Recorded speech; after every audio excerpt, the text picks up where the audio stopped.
এই শহরের আলো ঝলমলে রাস্তায় হাঁটে হাজারো মানুষ, কিন্তু তাদের ভিড়ে হারিয়ে থাকে কিছু নিঃশব্দ যোদ্ধা, প্রবাসী পুরুষরা। তারা সকালে ঘুম থেকে ওঠে না, দায়িত্ব থেকে উঠে দাঁড়ায়। হাতের তালুতে স্বপ্ন নয়, ঘামে ভেজা বাস্তবতা ধরে। মায়ের মুখ মনে পড়ে, স্ত্রীর চোখে অপেক্ষার ছায়া, সন্তানের কণ্ঠে শোনা যায়, আব্বু কবে আসবে?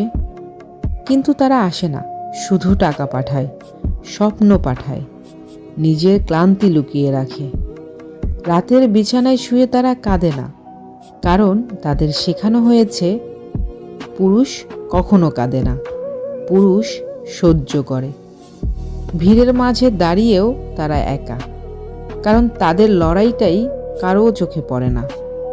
তাদের হাসির পেছনে লুকিয়ে থাকে হাজারটা না বলা গল্প, হাজারটা চেপে রাখার দীর্ঘশ্বাস।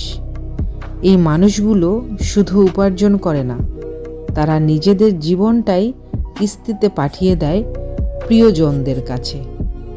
তাই যদি কখনো কোনো প্রবাসী পুরুষ দেখো, একটু সম্মান দিও, একটু বুঝে নিও, কারণ তার নীরবতাই তার সবচেয়ে বড় ত্যাগ।